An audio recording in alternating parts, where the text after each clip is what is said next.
Bismillahirrahmanirrahim. Assalamualaikum warahmatullahi wabarakatuh. Alhamdulillahi rabbil alamin. Wabihi nasta'inu ala umri dunya waddin. Wa sallallahu ala nabiyyina Muhammadin wa ala alihi wa sahbihi ajma'in. Amma ba'd. Kita panjatkan puja dan puji syukur kehadirat Allah tabaraka wa ta'ala. Pada kesempatan pagi yang berbahagia kali ini, kita masih kembali diberi kekuatan, kesehatan, hidayah serta taufik dari Allah Jalla wa'ala, sehingga kita bisa kembali menghadiri pengajian rutin Jumat pagi atau pengajian mengkaji ajaran Islam di hari Jumat ini.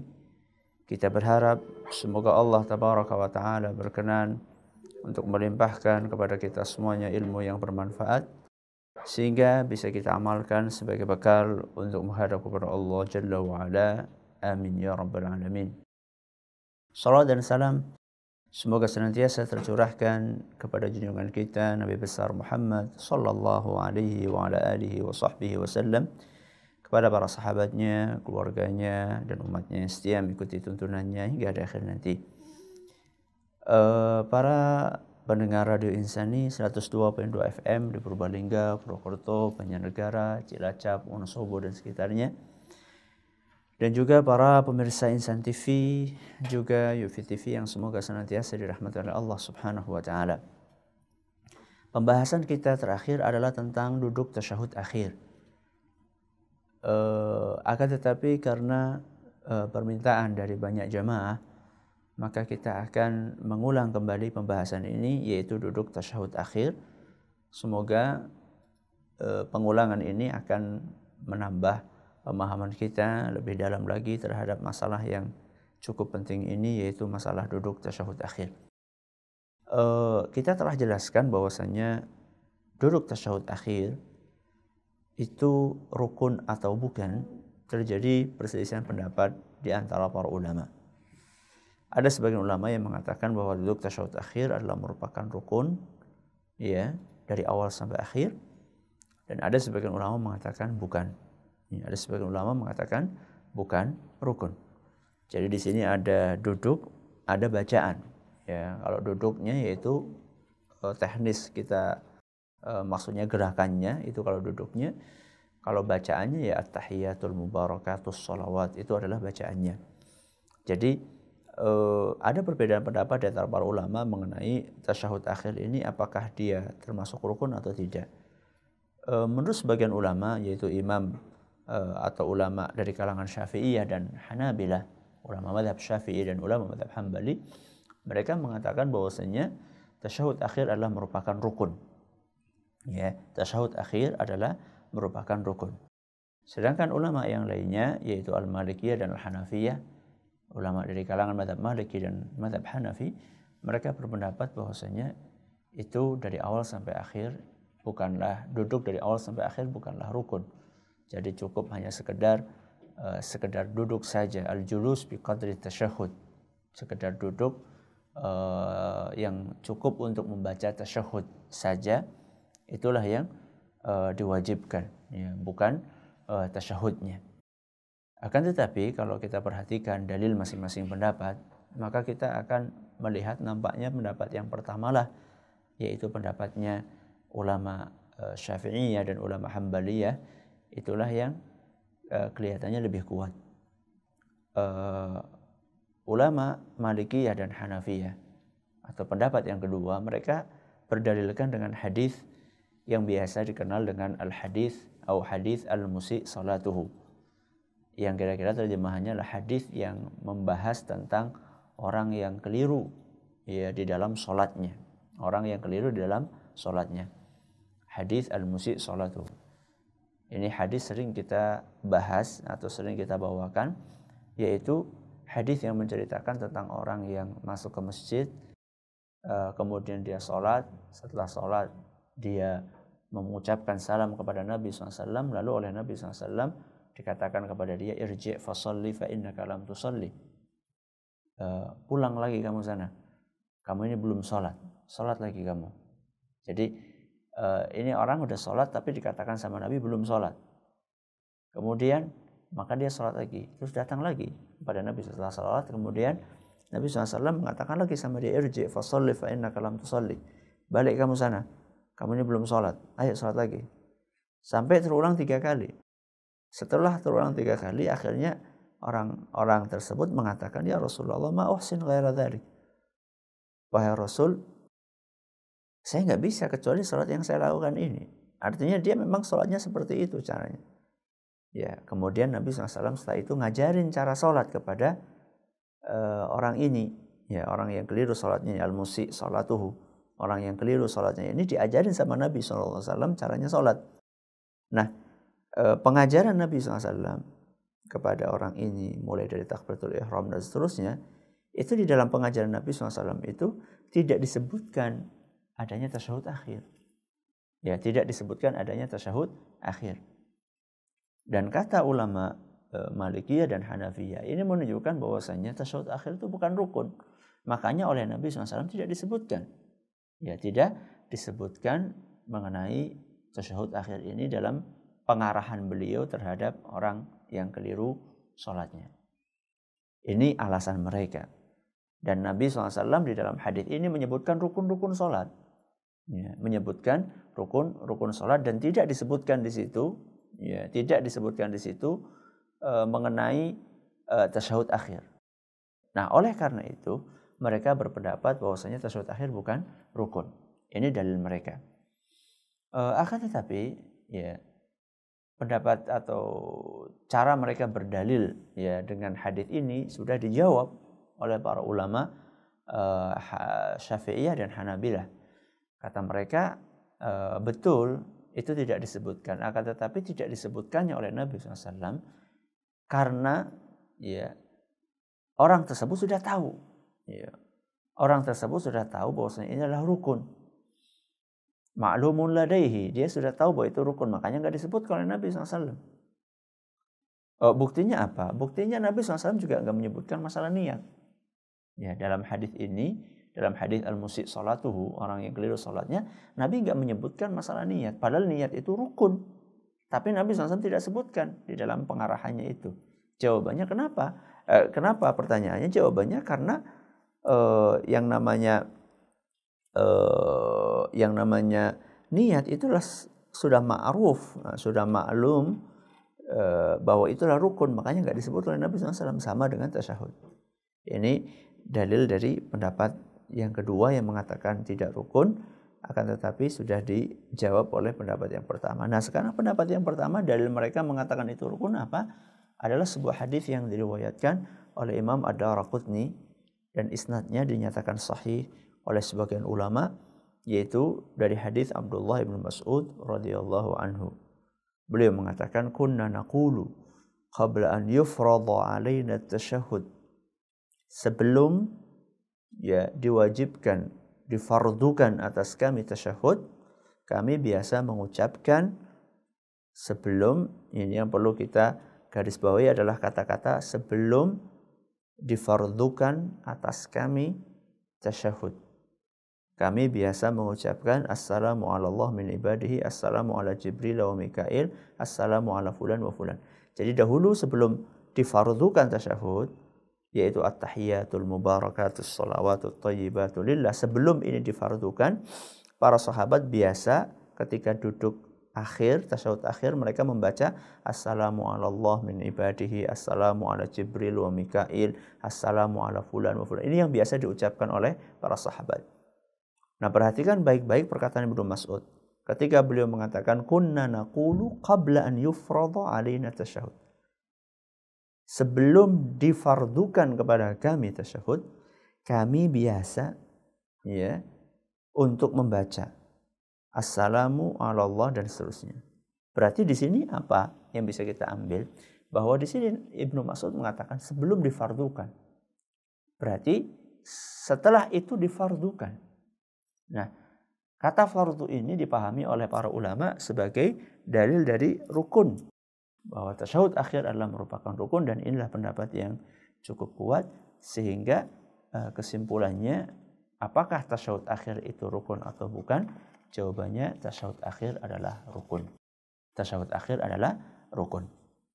Nah, sekarang kita akan berpindah kepada pembahasan tentang cara, ya, tentang cara duduk tasyahud akhir. Kalau tadi sudah kita bahas hukumnya apa, jawabannya menurut pendapat yang lebih kuat hukumnya adalah rukun, sehingga rukun ini konsekuensinya kalau ditinggalin maka sholatnya tidak sah. Ini konsekuensi dari sebuah rukun. Ya, ketika kita mengatakan bahwasanya ini adalah rukun, maka konsekuensinya orang yang tidak menjalankan, ya, konsekuensinya orang yang tidak menjalankan, dia itu akan tidak sah sholatnya. Itu konsekuensi ketika kita katakan rukun. Dan tentunya ini sebuah konsekuensi yang tidak ringan. Ya, sebuah konsekuensi yang tidak ringan, maka kita harus perhatikan benar-benar. Jadi ketika para ulama membahas apakah ini rukun atau wajib atau bukan, ya, ini ada konsekuensinya, bukan hanya sekedar pembahasan teoritis, ya, akan ada efeknya. Efeknya kalau kita katakan bahwasanya tasyahud akhir itu rukun, seandainya ada orang sholat kemudian dia tidak baca tasyahud akhir dan tidak duduk di tasyahud akhir, maka sholatnya tidak sah. Ya, maka sholatnya tidak sah, kecuali orang tidak mampu, itu lain masalah, sambil tiduran gimana dia mau duduk, dia tiduran, itu lain masalah. Tapi kita sedang membahas tentang orang yang punya kemampuan, ya, untuk duduk, ya, kemudian dia tidak duduk, entah karena sengaja atau karena lupa. Lah kalau lupa gimana Ustadz? Sama saja. Yang namanya rukun itu kalau lupa ya tetap nggak sah. Beda dengan wajib. Ya, kalau wajib itu lupa masih bisa diganti dengan sujud sahwi. Kalau rukun nggak bisa. Ya, makanya ketika kita kuatkan pendapat yang mengatakan bahwasannya tasyahud akhir adalah merupakan rukun, ini menunjukkan bahwa tidak boleh ditinggalkan. Ya, rukun ini tidak boleh ditinggalkan. Tasyahud akhir ini nggak boleh ditinggalkan karena memang itu adalah bagian dari rukun sholat. Ini pembahasan tentang hukum dari tasyahud akhir.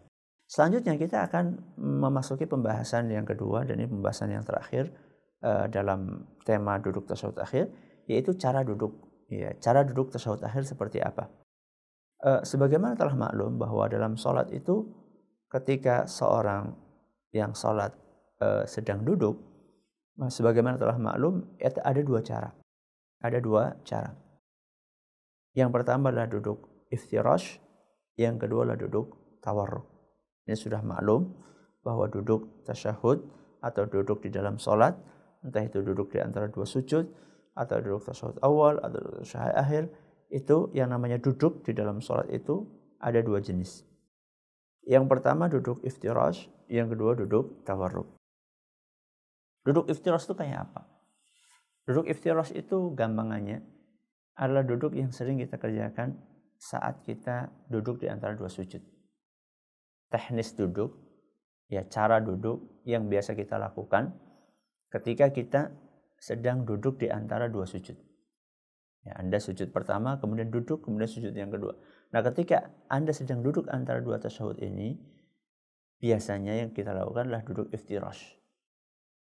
Seperti apa duduk iftirash? Duduk iftirash itu adalah ketika kita membentangkan kaki kiri kita, kemudian kita duduki. Jadi kita duduknya itu di atas kaki kiri yang sudah kita bentangkan ke belakang. Sedangkan kaki kanannya ngapain? Kaki kanannya kita keluarin sedikit, kemudian kita tegakkan telapak kaki kanan kita. Kita berdirikan. Jadi kaki yang kiri kita lipat ke belakang, kemudian kita duduki, kemudian kaki yang kanan itu kita berdirikan. Ini namanya duduk iftirash. Jenis yang kedua namanya duduk tawarruk. Kalau kita faham bahasa Arab, maka kita akan mudah untuk memahaminya. Akan mudah untuk memahami makna dari tawarruk ini. Tawarruk itu dari kata warik. Ya, tawarruk ini dari kata warik. Warik itu artinya maaf pantat. Maknanya adalah maaf pantat. Jadi secara garis besar, duduk tawarruk ini adalah duduk ketika maaf pantat kita nempel langsung ke lantai. Ya, kalau iftirash kan enggak. Kalau iftirash itu pantat kita maaf nempel di atas kaki kiri. Ya, kaki kiri yang sudah kita julurkan ke belakang. Kalau tawarruk enggak.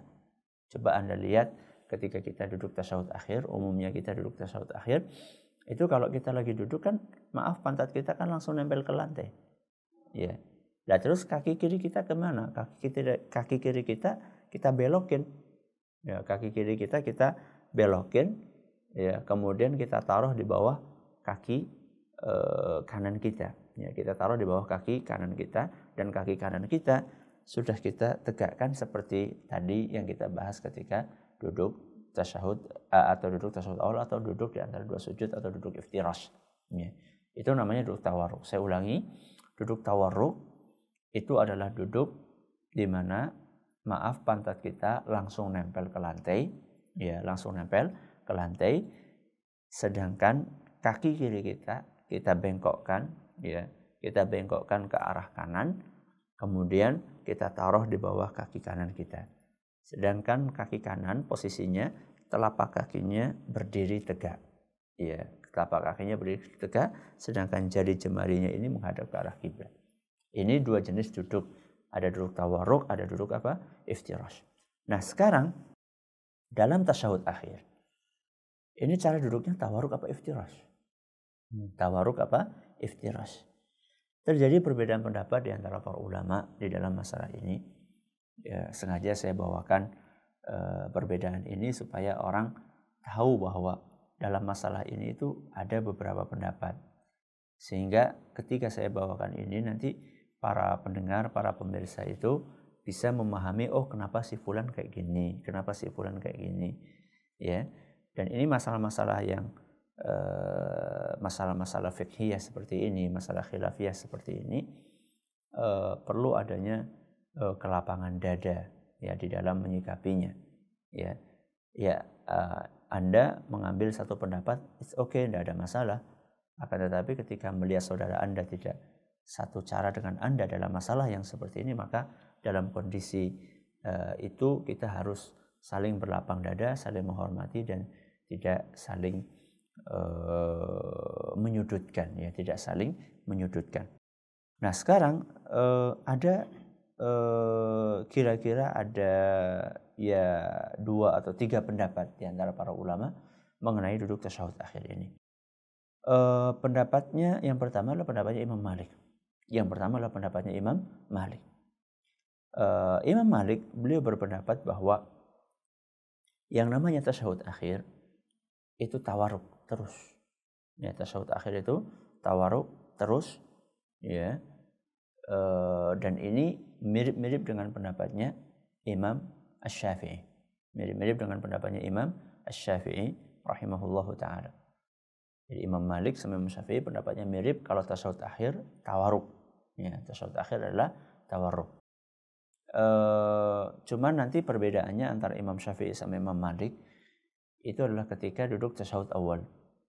Kalau duduk tasyahud awal, Imam Malik mengatakan tawarruk juga. Kalau Imam Syafi'i mengatakan tidak. Tasyahud awal kita adalah iftirash. Ya, ini perbedaan antara Imam Malik sama Imam Syafi'i. Akan tetapi kedua-duanya sepakat bahwasanya duduk tasyahud akhir itu adalah memakai cara tawarruk. Dalilnya mereka apa? Di antara dalil yang mereka ucapkan adalah hadis Ibnu Umar radhiyallahu anhuma ketika beliau mengatakan innama sunnatus salati yakni sunnatul julus an tansiba rijlakal yumna wa tuthanni rijlakal yusra. Yang artinya sesungguhnya sunnahnya salat, maksudnya adalah sunnahnya duduk ketika salat, an tansiba rijlakal yumna, yaitu engkau tegakkan telapak kaki kananmu, ya. Engkau tegakkan telapak kaki kananmu, ya. Wa tuthanni rijlakal yusra. Wa tuthanni rijlakal yusra. Dan engkau lipat, ya, engkau lipat, engkau miringkan, ya. Engkau miringkan kakimu yang kiri, ya. Jadi yang saya katakan tadi, kaki kiri itu dilipat, akan tetapi diarahkan ke sebelah kanan, bukan ke belakang. Dan inilah cara duduk tawarruk, ya. Ini diriwayatkan oleh Imam Al-Bukhari rahimahullahu ta'ala. Ini diriwayatkan oleh Imam Bukhari rahimahullahu ta'ala. Dan juga di antara dalil yang disampaikan, ya, oleh para ulama kita Ya, di antara dalil yang disampaikan oleh para ulama kita adalah hadis Abu Humaid As-Sa'idi. Hadis Abu Humaid As-Sa'idi dalam Sahih Bukhari, ya, dalam Sahih Bukhari disebutkan ketika beliau menceritakan tentang bagaimana cara salatnya Nabi sallallahu alaihi wasallam, fa idza jalasa fi rak'ataini jalasa ala rijlihi al-yusra wa nasaba al-yumna. Ketika Nabi SAW sedang duduk di rakaat yang kedua, ya, duduk di rakaat yang kedua atau di salat yang 2 rakaat, maka beliau duduk iftirash. Yaitu duduk di atas kaki kiri, kemudian kaki kanannya, telapak kakinya ditegakkan. Wa idza jalasa fi rak'atil akhirati qaddama rijlahu al-yusra wa nasaba al-ukhra wa qa'ada ala maq'adatihi. Adapun ketika beliau duduk tasyahud akhir, ya, duduk di rakaat yang terakhir, maka beliau qaddama rijlahu al-yusra, maka beliau akan mengajukan kaki kirinya, maksudnya tidak dilipat ke belakang tapi dilipat ke samping, wa nasabal ukhra, dan beliau menegakkan telapak kaki kanannya, dan inilah cara duduk tawarruk. Jadi kalau saya terjemahkan bebas, ketika Nabi SAW duduk 2 rakaat atau di rakaat yang kedua, maka beliau akan duduk iftirash. Seandainya beliau duduk di rakaat yang terakhir, maka beliau akan duduk tawarruk. Ini terjemahan bebas dari hadis yang tadi saya bacakan, hadis Abu Humaid yang ada dalam Sahih Bukhari. Ini dalil mereka, ya, bahwasanya di dalam tasyahud akhir itu adalah yang disunnahkan adalah duduk tawarruk, ya, adalah duduk tawarruk. Adapun pendapat yang berbeda dengan pendapat ini adalah pendapatnya sebagian ulama, yaitu pendapatnya Imam Abu Hanifah. Imam Abu Hanifah beliau berpendapat bahwasanya duduk tasyahud akhir itu iftirash. Iftirash. Duduk tasyahud akhir itu adalah iftirash. Ya. Pokoknya dalam kondisi apapun mereka berpendapat tasyahud akhir itu iftirash. Bahkan mereka juga mengatakan tasyahud awal juga iftirash. Pokoknya semua duduk yang ada dalam sholat itu iftirash. Ini pendapatnya Imam Abu Hanifah. Mereka berdalilkan antara lain dengan hadis Wa'il ibn Hujur. Ya, hadis Wa'il ibn Hujur ketika mengatakan ra'aitun Nabiy sallallahu alaihi wasallam idza jalasa fi sholati ajja'a rijlahu al-yusra wa nasaba al-yumna. Aku pernah melihat Nabi sallallahu alaihi wasallam ketika beliau, ya, sedang duduk di dalam salatnya, maka beliau duduk dengan posisi iftirash. Ya, ini terjemahan bebasnya. Beliau duduk dengan posisi iftirash. Dan ini hadis Wa'il bin Hujur ada dalam riwayat Ashabus Sunan, yakni Abu Dawud, Nasai, Tirmidzi dan Ibnu Majah. Nah, inilah dalil mereka. Kalau kita perhatikan dalil yang dibawakan oleh ulama Hanafiyah atau ulama mazhab Abu Hanifah, kemudian juga ulama yang sebelumnya yaitu ulama mazhab Malik, kalau kita perhatikan mereka menggunakan dalil-dalil yang sifatnya umum. Ya. Mereka menggunakan dalil yang sifatnya umum. Yang satunya berpendapat tawaruk terus, yang satunya berpendapat iftirash terus. Masing-masing menggunakan dalil yang sifatnya umum. Nah, dalil yang dipakai oleh Imam Syafi'i, ya, dan juga Imam Hambali itu dalil yang sifatnya rinci. Ya, di dalam hadis yang dibawakan tadi yang di tengah-tengah saya bawakan yaitu hadisnya Abu Humaid As-Sa'idi di dalam Sahih Bukhari. Tadi saya bawakan bahwa hadisnya rinci. Ya. Kalau misalnya Nabi SAW duduk di 2 rakaat maka beliau duduk iftirash. Kalau beliau duduk di rakaat terakhir maka beliau duduk tawarruk. Hadis riwayat Bukhari. Jadi di sini ada rincian, dijelaskan kapan tawarruk, kapan iftirash. Sedangkan dalil yang dibawakan oleh Imam Abu Hanifah dan juga dibawakan oleh Imam Malik itu dalil yang sifatnya umum. Ya, yang satunya melihat Nabi SAW duduk tawarruk, dan inilah ulama mazhab Maliki. Yang satunya melihat Nabi SAW duduknya adalah duduk iftirash, dan ini adalah pendapatnya Imam Abu Hanifah, dalilnya Imam Abu Hanifah. Nah, masing-masing pendapat ini memakai dalil, cuman dalilnya umum. Dalil yang rinci ada dalam pendapatnya Imam Syafi'i dan Imam Ahmad. Sehingga kesimpulannya, wallahu a'lam bishawab, bahwa pendapat yang lebih kuat adalah pendapat yang ketiga yang mengatakan bahwasanya duduk tasyahud akhir itu yang betul adalah pakai cara tawarruk. Yang betul adalah pakai cara tawarruk. Sedangkan duduk tasyahud awal yang benar adalah pakai cara iftirash. Ini dalam rangka untuk memadukan antara dalil-dalil yang umum yang tadi dibawakan dan juga adanya dalil khusus yang spesifik yang membedakan antara duduk tasyahud awal dengan duduk tasyahud akhir. Ini adalah kesimpulannya. Hanya saja nanti ada perbedaan sedikit antara ulama mazhab Hambali dan juga ulama mazhab Syafi'i. Ada perbedaan sedikit di tasyahud akhir itu. Kalau menurut ulama Hambali yang 2 rakaat tasyahud akhir, maka dia tetap pakai cara iftirash. Sedangkan Imam Syafi'i beliau berpendapat pokoknya asal duduk tasyahud akhir, yang penting tasyahud akhir entah itu 2 rakaat, 3 rakaat, 4 rakaat, itu tetap duduknya tawarruk. Ini perbedaan biasa di antara para ulama dan masing-masing memiliki argumen yang cukup kuat. Sehingga dalam masalah ini kita perlu berlapang dada karena para ulama ketika membahas masalah bagaimana cara duduk di saat tasyahud akhir, mereka itu sedang membahas tentang teknis yang lebih afdol. Mereka sedang membahas tentang teknis yang lebih afdol. Jadi mereka bukan sedang membahas mana yang sah, mana yang tidak. Ini yang kadang-kadang kurang difahami oleh sebagian orang. Sebagian orang mengira bahwa ente sholatnya nggak sah karena ente duduknya tawarruk. Yang lainnya mengatakan ente sholatnya nggak sah karena ente duduknya iftirash, dan ini tidak benar. Ya, para ulama itu mereka berbeda pendapat dalam menentukan teknis duduk yang lebih afdol. Ya, bukan perbedaan ini sah, ini tidak. Ini sunnah, ini bid'ah, ini haram, ini halal, bukan. Ini yang perlu kita sering tekankan, perlu sering kita jelaskan bahwasanya dalam masalah ini, yaitu cara duduk tasyahud akhir, perbedaan pendapat di antara para ulama, ada yang mengatakan tawarruk, ada yang mengatakan iftirash. Ini perbedaan di dalam menentukan mana yang lebih afdal. Ya, bukan perbedaan tentang ini sah, ini tidak. Ya. Sehingga para ulama itu sepakat semuanya. Kalau ente tawarruk, ente sah. Kalau ente iftirash, ente sah. Cuman yang kita permasalahkan mana yang lebih afdal antara tawarruk dengan iftirash. Ya, ini perlu saya tekankan di akhir pengajian kita ini supaya kita tidak mudah-mudah untuk menyudutkan saudara kita yang berbeda dengan kita dalam masalah-masalah yang masing-masing punya argumen. Jadi kesimpulan pembahasan kita pada hari ini adalah ada 2. Yang pertama adalah mengenai hukum duduk tasyahud akhir, apakah rukun atau bukan. Tadi sudah kita bahas bahwa yang lebih kuat bahwa tasyahud akhir itu adalah rukun, duduknya maupun bacaannya. Duduknya rukun, bacaannya juga rukun. Ini kesimpulan yang pertama. Kesimpulan yang kedua, bagaimana teknis atau cara duduk tasyahud akhir? Ada perbedaan pendapat di antara para ulama.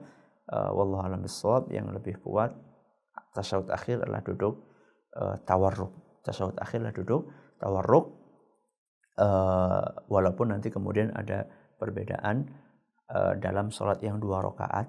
Ya, dalam sholat yang cuma 2 rakaat, ada yang mengatakan tawarruk tetap, ada yang mengatakan iftirash, dan ini perbedaan yang masing-masing sama-sama kuat pendapatnya dan masing-masing punya argumen, dan mereka berbeda pendapat dalam menentukan mana yang afdol, bukan mana yang sah, mana yang tidak, sehingga masing-masing sama-sama sah. Cuman menurut kami yang afdol ini, menurut ente yang afdol itu. Wallahu a'lam bishawab. Ini yang kami sampaikan pada kesempatan kali ini. Kalau ada yang bertanya silakan. Nah, terima kasih Ustaz atas penyampaian materi di kesempatan pagi yang berbahagia ini. Berkenaan dengan duduk tasyahud akhir yang sudah kita simak bersama, semoga bermanfaat dan juga semoga kita semua mampu mengamalkan ilmu yang telah disampaikan oleh antum. Di kesempatan ini langsung saja Ustaz kami bacakan.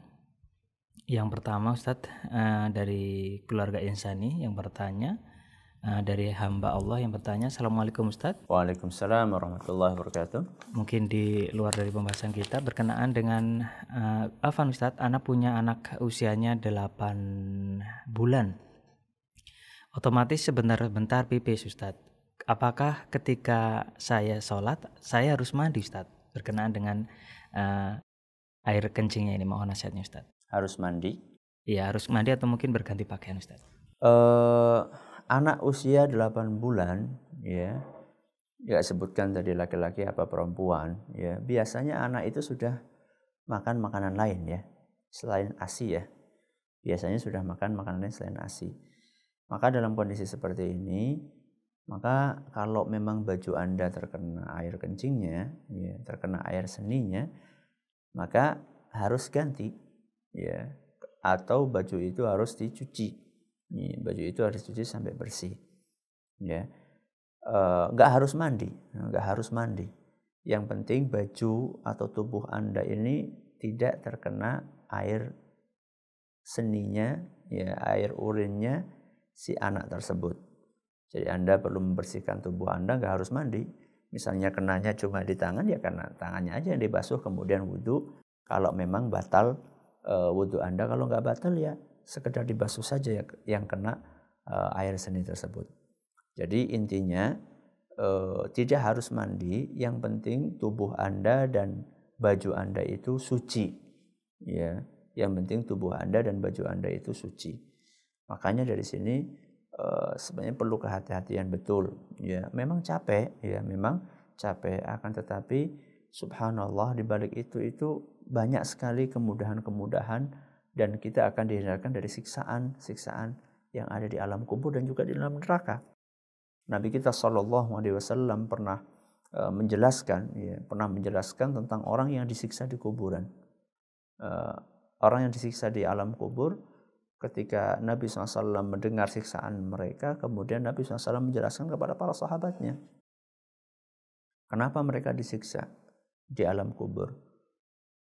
Salah satu di antara dua orang itu dikatakan oleh Nabi SAW, amma hadza fala yastanzihu minal baul. Adapun orang yang ini disiksa di kuburan itu karena dia ini tidak hati-hati dengan masalah air seni. Alias dia itu kurang peduli dengan mensucikan, ya, kurang peduli dengan mensucikan tubuhnya atau bajunya ketika terkena air seni atau air kencing. Maka dalam kondisi seperti ini efeknya besar, berat. Ya, akibatnya berat, bisa membuat seseorang itu disiksa di alam kubur. Maka saya menganjurkan kepada diri saya pribadi dan juga kepada para pendengar, terutama saudara atau saudari penanya dan juga para pemirsa sekalian, hati-hatilah dengan yang satu ini, yaitu masalah air seni. Wallahu a'lam bishawab. Terima kasih Ustadz atas nasihatnya. Kita bacakan kembali dari pendengar Radio Insani, dari Mubarak di Sumingkir yang bertanya, Assalamualaikum Ustadz. Waalaikumsalam warahmatullahi wabarakatuh. Terkadang kami bingung Ustadz ketika sholat mengikuti orang yang softnya melenceng dari garis yang sudah ditentukan. Mohon nasihatnya berkenaan dengan orang yang berpemahaman seperti ini. Mohon nasihatnya Ustadz. Ya. Untuk saudara Mubarak, bagaimana kita menyikapi orang yang sholatnya sudah dibikin soft tapi dia miring, ya. Wallahu a'lam bishawab. Mungkin yang Anda maksudkan inilah orang yang meyakini bahwa kiblat itu serong, bahwa kiblat itu serong ke arah barat, ya, apa itu, barat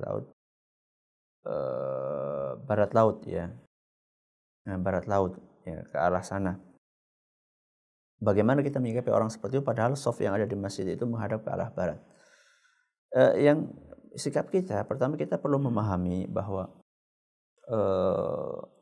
ke arah kiblat, ya, arah kiblat itu apakah harus pas, ya, kepada fisik bangunan Ka'bahnya atau cukup hanya sekedar mengarah saja. Yang penting arahnya ke sana walaupun tidak pas ke fisiknya. Dalam arti pas ke fisik itu kalau ditarik tali, ya, andaikan ada tali yang panjang dari Indonesia ke mana? Ke Mekah, ya, itu kalaupun ditarik tali itu akan sampai, ya, ke fisik bangunan Ka'bahnya. Apakah harus seperti itu posisi kita? Ataukah cukup sekedar mengarah saja? Mengarah itu artinya ya penting arah kiblat ke sana, nggak harus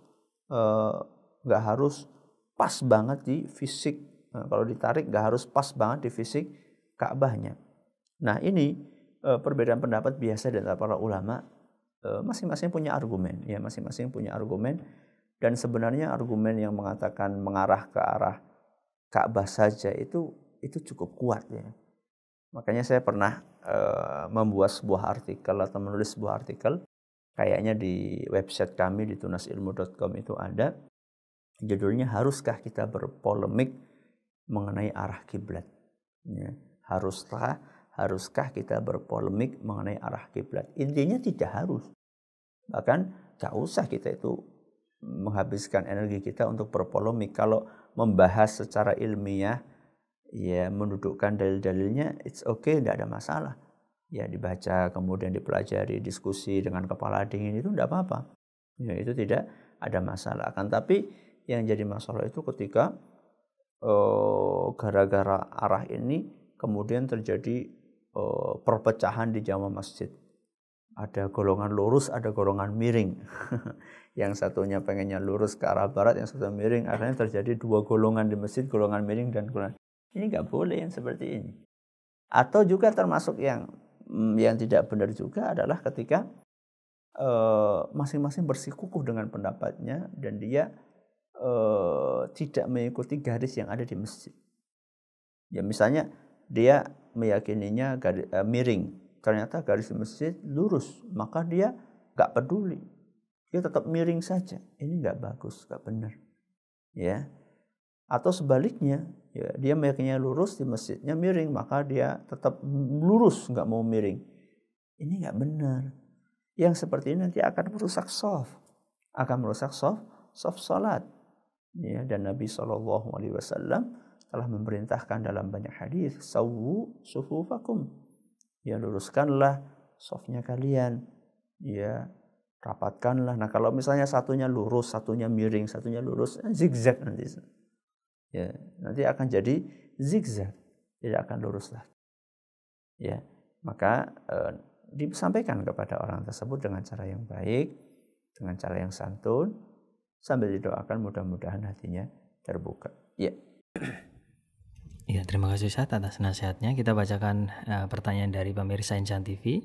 Ini datangnya dari Ibu Arti di Jawa Barat yang bertanya, Bismillah, Assalamualaikum Ustaz. Waalaikumsalam warahmatullahi wabarakatuh. Mau bertanya Ustaz, sebagai pengajar bolehkah kita mengambil salah satu dari doa di bacaan sholat yang sama dengan bacaan sholat pada umumnya?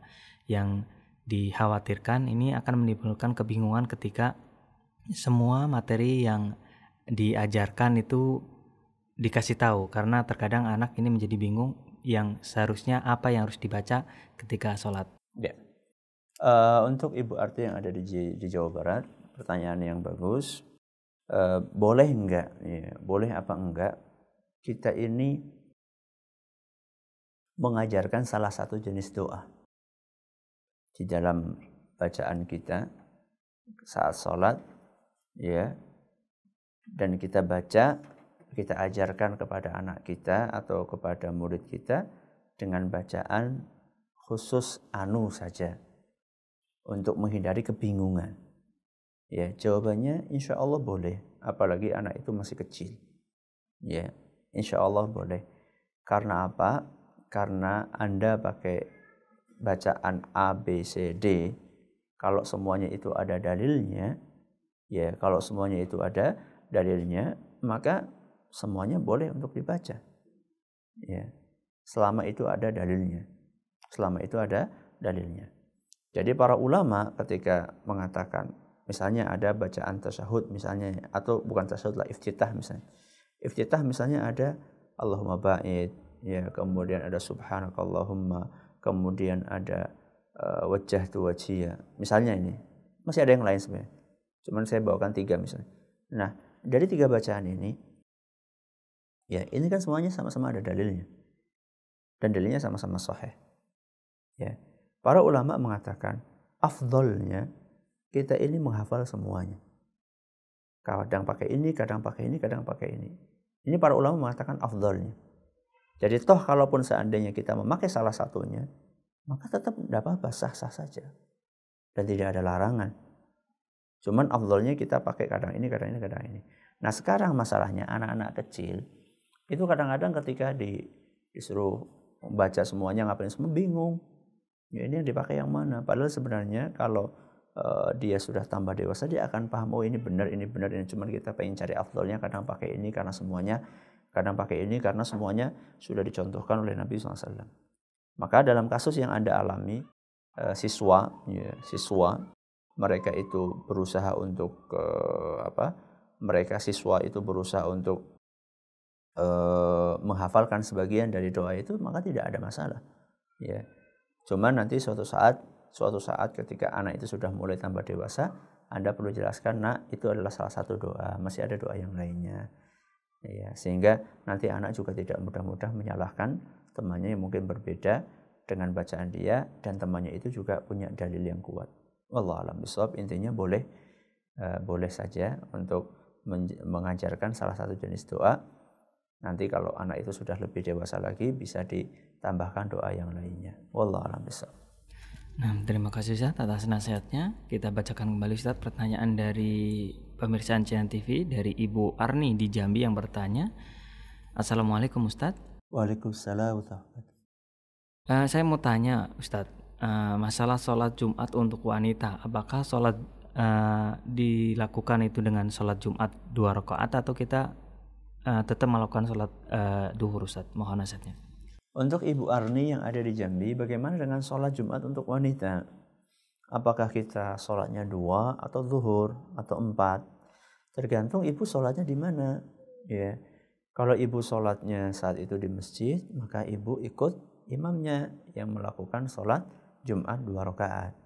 Ya, akan tetapi seandainya ibu sholatnya ini bukan di masjid, akan tetapi sholatnya di rumah, maka yang Anda lakukan bukan sholat Jumat, tapi sholat duhur. Kalau sholat duhur berarti 4 rakaat. Kalau sholat duhur berarti 4 rakaat. Jadi saya ulangi, ya, tergantung ibu ini sholatnya itu di mana. Kalau sholatnya di masjid, maka ikutilah sholat Jumat yang ada di masjid. Tapi kalau misalnya ibu sholatnya adalah sholatnya dilakukan di rumah, ya, maka lakukanlah sholat zuhur 4 rakaat. Ya, kalau ibu sudah sholat Jumat di masjid 2 rakaat, nggak perlu ibu ulang lagi di rumah sholat zuhur, nggak perlu. Sudah cukup untuk menggantikan posisi dari sholat zuhur yang tidak ibu lakukan. Wallahu a'lam bishawab. Nah, terima kasih Ustaz atas nasihatnya. Kita bacakan pertanyaan yang kembali yang datangnya dari hamba Allah di Kejobong dari pemirsa Ancian TV yang bertanya. Assalamualaikum Ustaz. Waalaikumsalam. Mau tanya Ustaz, apabila sholat sunnah tahajud 8 rakaat dilakukan 2 rakaat salam, apakah setiap rakaat pertama harus membaca membaca doa iftitah? Mohon nasihatnya Ustaz. Ya, untuk hamba Allah yang dari Kejobong, kalau orang sholat tahajud 8 rakaat, kemudian dia putus 2. Apakah setiap rakaat pertama dia harus membaca doa iftitah? Jawabannya tidak harus, akan tetapi disunnahkan. Tidak harus, akan tetapi disunnahkan. Karena apa? Karena doa iftitah itu hukumnya sunnah. Doa iftitah itu hukumnya sunnah, bukan wajib. Dan sunnah doa iftitah itu berlaku di sholat wajib maupun sholat sunnah. Jadi ketika Anda sholat duhur atau ketika Anda sholat tahajud atau Anda sholat duhur kan wajib ya, sholat tahajud sunnah. Ketika Anda sholat duhur yang hukumnya wajib ataupun Anda sholat tahajud yang hukumnya sunnah, baik dalam sholat duhur maupun sholat tahajud, di dalam 2 sholat ini membaca doa iftitah hukumnya sunnah. Jadi Anda ketika sholat duhur sunnah pula untuk membaca doa iftitah. Begitu pula ketika Anda sholat tahajud, juga sunnah pula untuk membaca doa iftitah. Jadi inti dari jawabannya, apakah harus untuk membaca doa iftitah di setiap rakaat pertama dalam tahajud kita? Jawabannya tidak harus, tapi dianjurkan. Tidak harus tapi dianjurkan. Ya, silakan. Terima kasih Ustaz atas nasihatnya. Kita bacakan pertanyaan yang berikutnya Ustaz, yang datangnya dari hamba Allah di Riau yang bertanya. Assalamualaikum Ustaz. Waalaikumsalam. Sesekali di masjid tempat saya tinggal pernah saya melakukan adzan, iqomat dan juga sholat sendiri. Apakah sholat saya sendiri tersebut di takbirnya itu dikeraskan? Mohon nasihatnya Ustaz. Untuk hamba Allah yang ada di Riau, pertanyaannya Anda kadang-kadang adzan, iqomah, sholat sendiri. Apakah takbirnya dikeraskan? Tergantung apakah Anda ini sholatnya malam-malam apa siang-siang.